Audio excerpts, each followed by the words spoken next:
Congratulations to our nominees. Ms. Lanthier, your daughter's name is Addison or Allison? My daughter's name is Allison. Allison. And Allison's here. Allison is here. My grandchild, Rona, is also here. Okay. Allison, would you like to say anything? If you change your mind, just let me know, okay, and I'll stop. If you say anything, be careful, Senator. Ms. Henry, let's talk a little law. If I challenge a rule under the Administrative Procedures Act, what do I have to prove? Thank you for that You are welcome. question. Senator, in the 25-plus years that I've been trying cases in federal court and in state court, I've never had to bring a claim under the Administrative Procedures Act, so I'm not sure of what's required. You don't know the answer? I don't. Okay. All right, let me ask you this. You'll probably see this in district court. Is partisan gerrymandering legal?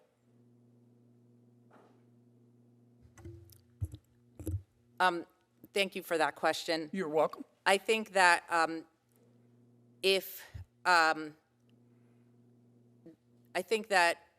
would have to evaluate that claim if it were before me, and in doing so, I would look at what's involved in. But is it legal? Senator, I have not had that issue before me in my years. Do you know what of it practice. is? I do understand. What I understand is that is when the districts are separated, voting districts, based on different political groups. Yeah. Yes. Okay. Is it legal or illegal? Senator, I haven't had that issue before me in my 30 years of practice. You don't know? So, but if I'm faced with that issue, I would research it and I'd be prepared to address it. Okay. All right. Do you know what a blue law is? I'm sorry, Senator? Do you know what a blue law is? A blue law is, Studied that in law school, I'm sure. I believe a blue law, Senator, is having to do with selling alcohol on certain days. Yeah, like usually on Sunday. Like, yes, Senator. Yeah. Does that violate the Establishment Clause? Does the blue law, let me be more precise, I'm sorry. Does the blue law violate the Establishment Clause? Senator, I don't believe a blue law does violate the Establishment Clause. Okay, why not? Well, because, Senator... If a legislature says you can't open and sell, let's say, food or anything on Sunday, not Thursday, not Saturday, Sunday, why doesn't that violate the Establishment Clause?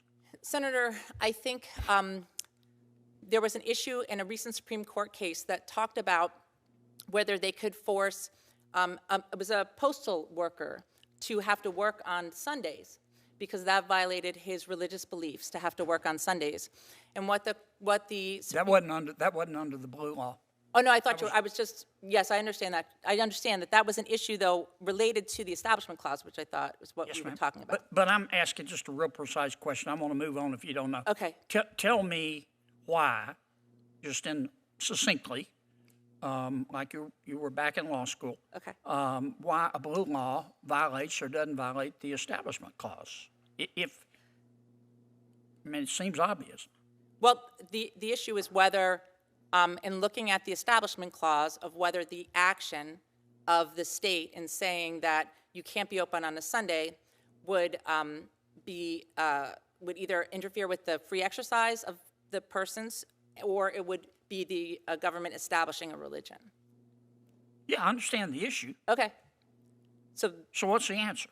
So the answer is that I believe that there's case law on the fact that there can be blue laws that allow alcohol stores or places that sell alcohol to not be open on Sundays. Okay.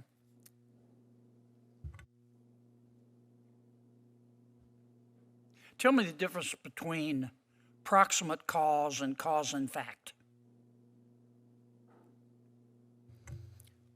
Thank you for that question. You're welcome.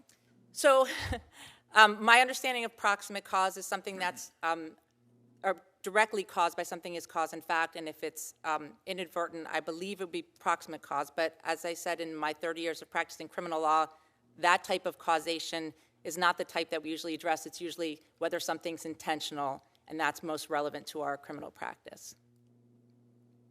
I don't understand what you just said. I'm saying when you talk Let's try about... it again. Okay. What's the difference between proximate cause and fact?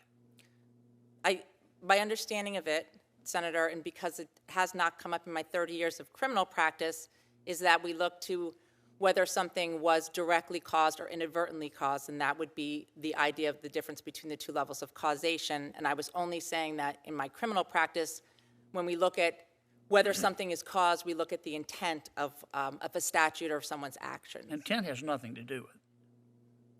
I know, I understand You that. don't I have was to prove just simply, intent I was explaining in the a difference civil from case. Yes, I understand that. That's criminal. Yes, correct. All right. Tell me about the consumer welfare standard. The senator's time is close to expiring. How much time do I have left, Mr. Chairman? It's just you and me. We're down to the big guns here. Can you just tell me about the consumer welfare standard real fast? Senator, in my 30 years of practice, I've never, in numerous jury trials, I've never encountered the consumer welfare standard. Is that what you said, John? Yes, ma'am.